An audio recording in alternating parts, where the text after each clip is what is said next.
You look at this position. You are black.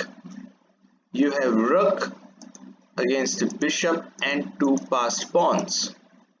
You have 52 seconds on your clock. And the question is, can you draw this game?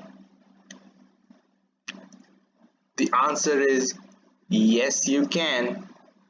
So take a pause and think what the right move can be.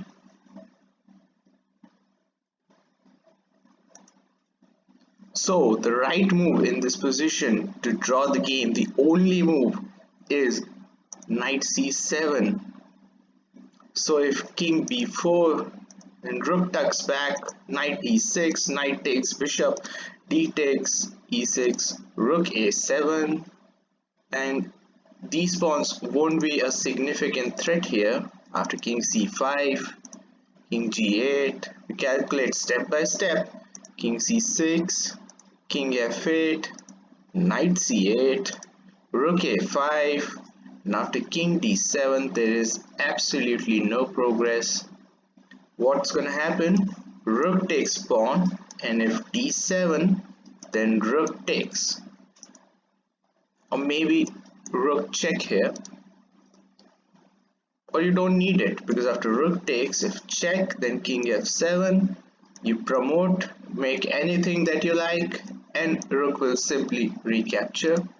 If you play knight d6, then king f8, and after knight takes, nothing's gonna happen. Black is totally safe. Even if he gets these two pawns with his knight, they are already there. For these two pawns, the position is draw. However, this was the game between Yu Yangyi and Ding Liren, and after this move by Yu Yangyi, f takes e5, Ding Liren plays knight d4 check, and this loses because after king b4, rook a7, this variation doesn't work, because after knight d8, rook a8, king c4 attacks the knight, and these two passed pawns are way too much for black. The king is not placed properly, not here or here, to control these two pawns. Rook takes d8 was a final mistake, because after king takes d4, this is absolutely hopeless. King g7, d6, king f8, bishop d5, giving room for this pawn to go, possibly bishop c6 to support d7, king e8, you see bishop c6, king f7, and after king d5, Ding Liren resigned the game. Absolutely no defense to e6, e7, and ooh la la, e8 queen. And if rook sacrifices itself for that, then d7 and d8 will be the queen. So this was something that I considered studying it to see the nuances of the drawing games. So my favorite game from round 7 was the game between Magnus Carlsen, or I should say Jan Christoph Duda and Magnus Carlsen. Carlsen was black, Duda was white, and Duda was playing English opening c4 in all of his games with white, e5, knight c3, knight f6, knight f3, knight c6, e3, bishop b4, queen c2. Ideal could have been to play d4, the quiet line of English, but queen c2 is also respectable. Castles, knight d5, rook e8, queen f5, d6, knight takes check, pawn takes, and queen h5. So queen is very active here, but the problem is the development of the queen side. Whereas once this bishop comes out, let's say here, then the development of pieces on the queen side for black would be quite easy. Meanwhile, not to figure out the threat on h7, the potential weakness here, and you have to consider that the king side for black is rip apart open after this capture, and this king stands little bit shaky on g8 on this open file. d5 by Magnus, a3, Bishop comes to f8, and the intention is to play bishop g7 to solidifying the king side and act as a very nice defender in the position. Bishop d3, threatening mate in one. I like these quick mate threats. They give some enjoyment. You can think that this is a move that wins the piece, but actually it doesn't, because after e4, pawn takes, this pawn attacks the knight, and if this knight moves, then you play bishop b1. You cannot take the knight because queen takes h7 will be mate. So e takes d3, pawn takes knight, and pawn takes. So here you can see that black has equal number of pawns here, or I should say, but yeah, equal number of pawns, but the position isn't quite good and it looks ugly at the moment because 4 pawn islands and all are isolated pawns and some are doubled pawns. So many weaknesses and the pawn structure is absolutely dubious. This d3 is somewhat loose. Yes, you can think that it stops this d pawn, but the bishop can develop through this, and which it happens. b4, a5, bishop develops, and rook e4, knight d4, and now queen d5, offering the trade of queens also to correct pawn structure, which happens. Queen takes d5, c takes d5, and already in this position white is having a tremendous advantage. This d pawn is looking like a weakness in this position. The c pawn is a weakness, this f pawn is a weakness. If this happens, then rook drops, but bishop is recapturing. But the problem is this f6 is also loose. Remember that, and you will see in this variation. f3, kicking the rook away. Rook e8, knight b5, threatening knight takes c7. So rook e7, and now bishop takes f6. Bishop drops, attacks the rook. Rook d7 has to keep an eye here. King f2, improving the king's position and also connecting the rooks to prepare this recapture so that the rook is not hanging on a1. Bishop a6 attacks the knight. Knight comes to d4. Bishop comes to c4, and rook hb1. Just preparing b5 and a4. Rook a6. Bishop e5. And I thought bishop e5 wasn't a good move, because after, let's say, moves like a takes b, things can be very nasty here, because the bishop suddenly gets activated and no queens on the board. There is absolutely no threat to this black king. However, f6, kicking the bishop away, throws away the advantage. b5, pushing the pawn, attacking the rook. Take my bishop, I take your rook. And if you recapture, then a7 would be unstoppable. Try to protect with the rook, but rook b8 simply wins. So rook has to move. Rook moves to b6. Bishop comes to f4. a4 by Magnus. g4 by Duda. Bishop c5. h4, pushing his king side pawns, taking a good space on the king side. King f7, activating the king. King g3. Bishop takes d, e takes d. And this is somewhat quite unusual. You see 4 pawns here and the structure looks quite dubious, but white is in the hot seat here. Simple move coming here, this, and if bishop here, then this rook comes here, puts more pressure on the c7 pawn, and things can turn deadly. Bishop takes b5, rook b4 as expected, and you could have solidified the structure by playing c6.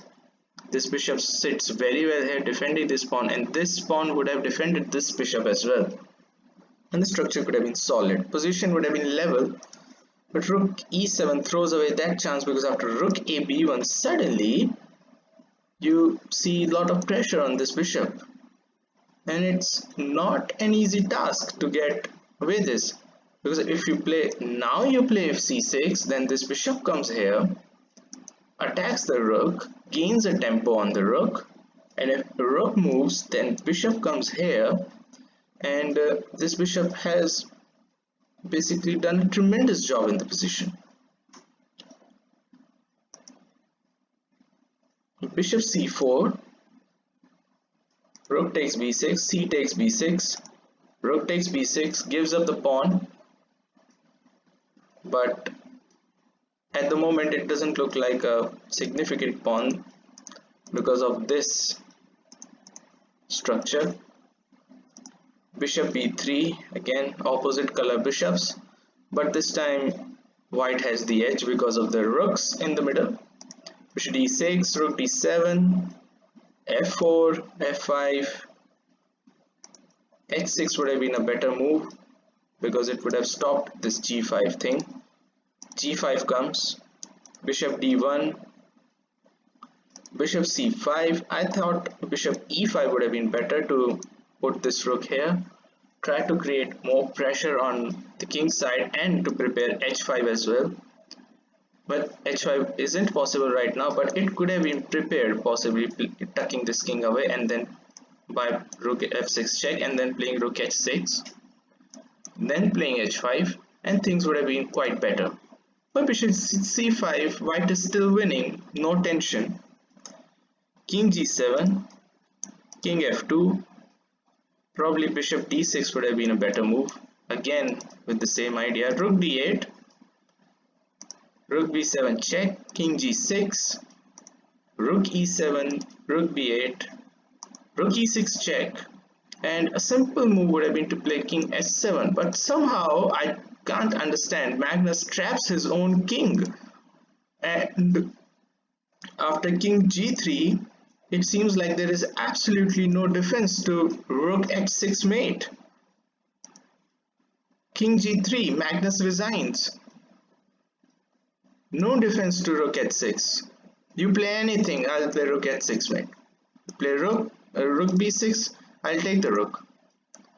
And there is no stalemate because there is this bishop here for black. So what another loss for Magnus in this round, and that too with black pieces. Another loss with black pieces, I should say. So some tough things going on for Magnus. Now, a favorite game from the last round was the game between Liren and Wei. So we will also look at this game from start to finish. And Ding is white, Wei is black.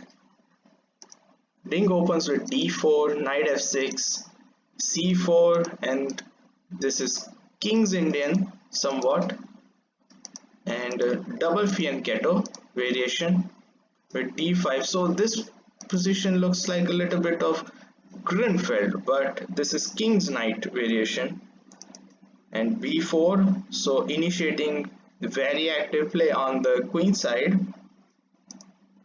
Knight d7, knight b d7, bishop b2, fianchettoing the bishop this way, and I thought that b5 to just close the position on the queen side would have been a better idea, but nevertheless bishop b2, you focus on the development first, you try to play a3, and then you try to play rook c1 in this position to take control on this fight, try to break position open here, and if he tries to close it with b5, then a4 can strike again.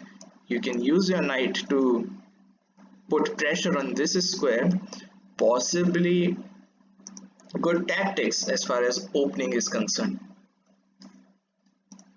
c5 by Wei, d takes c, b takes c, b5, knight b6, stopping this pawns, c takes d, knight f takes d, queen c1, knight takes c3, bishop takes, queen takes, queen c7.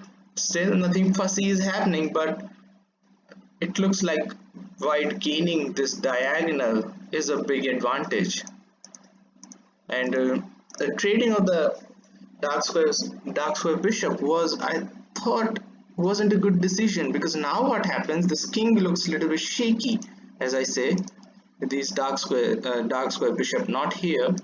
These dark squares are very vulnerable. Not to forget, the c5 pawn is a potential target here. You might put the battery of rooks playing like this. One of the rooks will come here, another will come here. Three pieces would engulf the c5 pawn. You might see knight a4, but then bishop d1 attacks that knight. Won't be a good idea. Knight a4, then queen c2, and then bishop d1, and the plan continues. Rook fc1, as we said, rook fc8, a4. So now by this move he stops knight a4. a6 attacks the pawn, b takes a, bishop takes a, bishop takes a, rook takes a. a5 attacks the knight, knight tucks back to d7. Knight d2, white has already tremendous advantage, all because of trading this dark square bishop and this weak pawn on c5, which is already a potential target. Rook c8, so black is trying to counterattack. He's trying to create more targets of white of his own, targeting the a5 pawn, but knight c4 takes care of it. Knight f6 and h3, possibly to stop this, and this would have been really annoying. Rook 8 a7, knight b6, knight d7. Possible move would have been to play knight e4, attacking the queen and keeping an eye on this. Also a variation such as, let's say, something takes on f2 won't have been out of consideration, but knight d7 and you trade the knights, and suddenly the c5 pawn goes boom, and this pawn looks really deadly. Even though blockaded by these two rooks, the activity of white pieces is way too tremendous. You might see queen c8 check also here, trading the queens, and once queens come off, then it would be game over for white, or for black. Rook a8 stops this queen c8 check. Queen b4, preparing queen b7 in the future, so this queen cannot leave this rank or any other square. It has to go to some square such that queen b7 or rook c7 doesn't happen. Queen d6, now offering trade of queens. Rook c5, that's a good move, because if queens would have exchanged, then rook takes and this pawn would have done absolutely nothing. With queens on the board, that's the thing, the queens on the board makes this pawn even more valuable for white.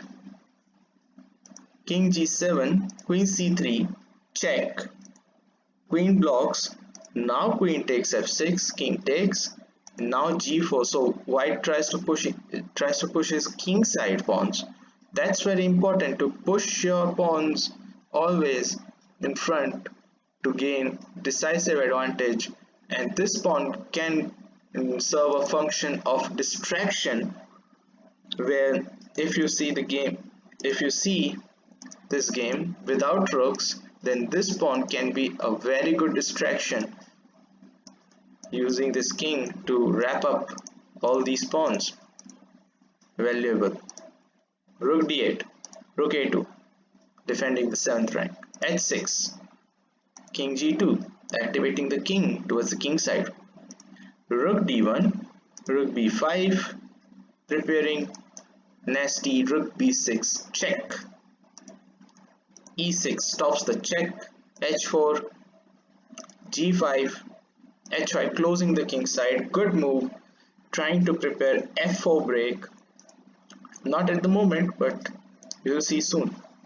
king g7, king f3, king f6, rook b7, rook d8, rook b6, offering the trade of rooks, rook a7, denying it, and this forces to play a6. Now the same would happen with the rook here, and this rook has to go back. Very nasty situation. Rook d1, king e4, improving the king's position little by little, rook d5, and rook a4. Probably he should have struck it with rook b7. That would have been very nice, but the thing would have been if rook here, pawn takes, then rook b5. But you don't need to worry about that. You just play rook a7, then defend the pawn and try to bring this king here to c6 to defend the pawn on b7. Look at this king. This king is so far away from the queen side, and your king is safely placed at the center of the board in a perfect position. You should have done that. You could have done that, but still the position isn't so bad. Not at all. Rook e5 check, king d3, rook d5 check, king c3, and now rook c7 check would have been an ideal move. Rook c7 check would have been ideal. Still won't have made much of a difference, but rook d1 was quick, because after rook b7 he finds the break to rook a8, a7, intentions to play rook here, and this rook would be trapped and will bring the king to b6 and to try to activate this rook and rush him down there. Rook c8 check, king b2, rook d2 check, king b3, rook d3 check, king a2, rook d2 check. Everything is safe at the moment.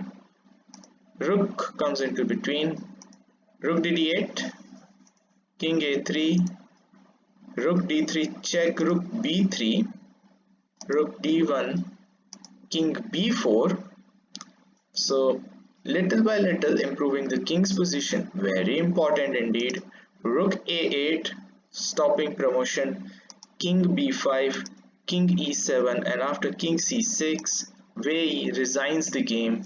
The next move would be to play rook here, and if you play this check, then king comes here, attacks the rook, and on the next turn you either pick the rook or you promote your pawn to a queen. So that was my favorite game from round 8 from today, and the standings that I forgot yesterday, I have that for you after 8 rounds. That's right, after 8 rounds I got the rounds right again. Hikaru and Sergey Karyakin lead with 5.5 points. Magnus Carlsen and Wesley So suffered losses. Wesley lost against Danny Dubo in that dubious blunder. Dubo's dubious blunder, not Dubo's, but Wesley So's dubious blunder. And Magnus lost his 2 black games. And in joint 5th to 8th positions, we have Levon Aronian with 4 points, Grishchuk with 4 points, Yu Yangyi and Ding Liren with 4 points each. And tomorrow would be the last chance for the players of Jan Christoph Duda, Danny Lubo, Alireza Firuzja, and Wei to stage a comeback to qualify for the quarterfinals of this Lindores Abbey Rapid Challenge 2020. So I hope you like my video. I hope you like my analysis. Do consider supporting me on Patreon and PayPal, because your support is my motivation which keeps me going. And see you in the next video. Till then, stay safe, take care, bye bye.